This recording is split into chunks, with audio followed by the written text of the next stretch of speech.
Jadi pada kesempatan kali ini Kak Sri akan menjelaskan tentang pengertian dan komponen ekosistem.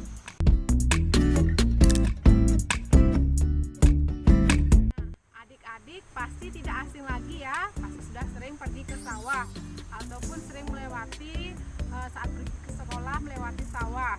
Nah, di sini adik-adik menemui banyak sekali ya. Ayo coba sebutkan apa saja yang adik-adik bisa temui di sawah. Ya, adik-adik salah satunya bisa menemukan ada rumput, kemudian juga ada padi ataupun gulma lainnya. Nah, yang lain selain padi, kemudian ada rumput yang termasuk dia komponen biotik atau komponen hidup, makhluk hidup ya.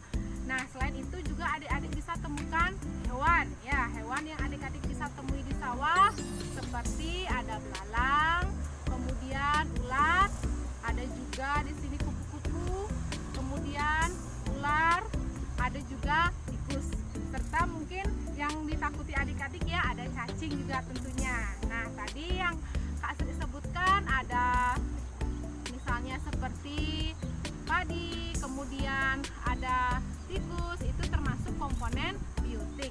Nah, kemudian adik-adik di sawah juga bisa menemukan ada tanah, kemudian juga ada air serta udara.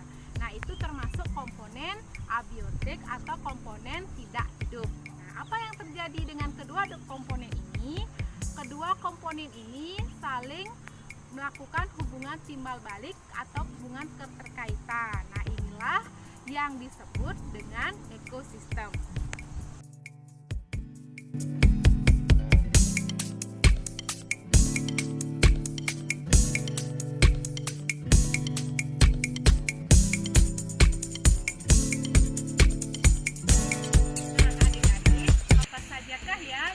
Masing-masing ekosistem.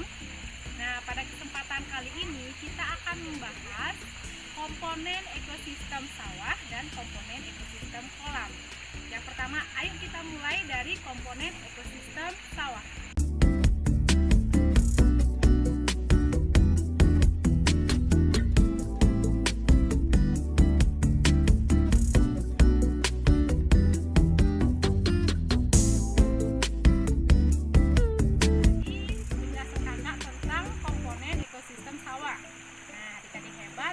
Memahami kan apa saja komponen ekosistem sawah.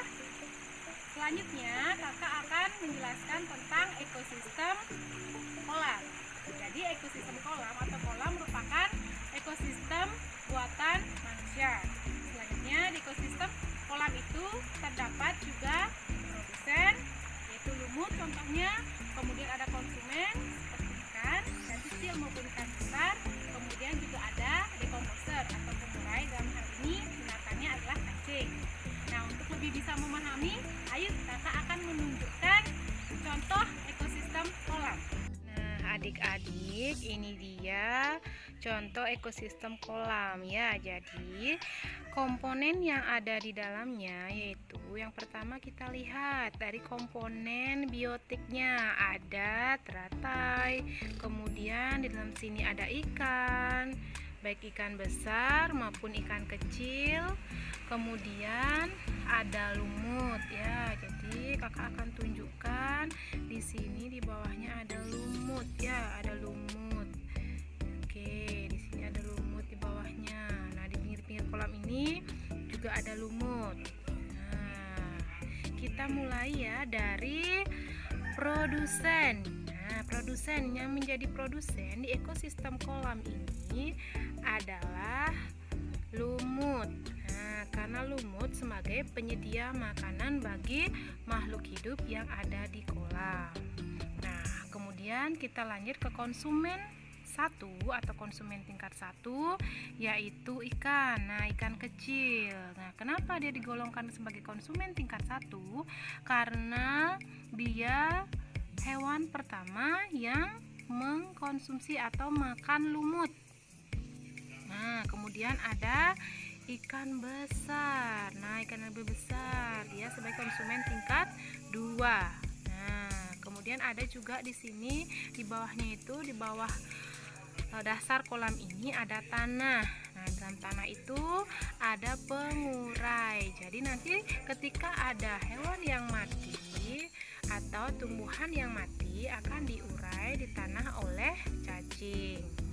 Oke, demikian ya ekosistem yang ada di dalam kolam. Tadi penjelasan kakak tentang komponen ekosistem sawah maupun komponen ekosistem kolam. Adik-adik sudah bisa memahami apa saja komponen ekosistem sawah, komponen ekosistem kolam, serta pengertian ekosistem itu sendiri? Ya, tentunya sudah ya. Selanjutnya kakak akan menguji nih pemahaman adik-adik dengan memberikan beberapa pertanyaan. Siapkan ya alat tulis dan bukunya.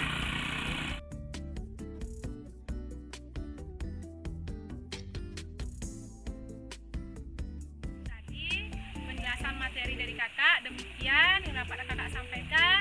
Hasil pertanyaan yang sudah adik-adik tadi jawab bisa dikoreksi oleh guru maupun orang tua adik-adik di rumah. Demikianlah untuk sesi kali ini.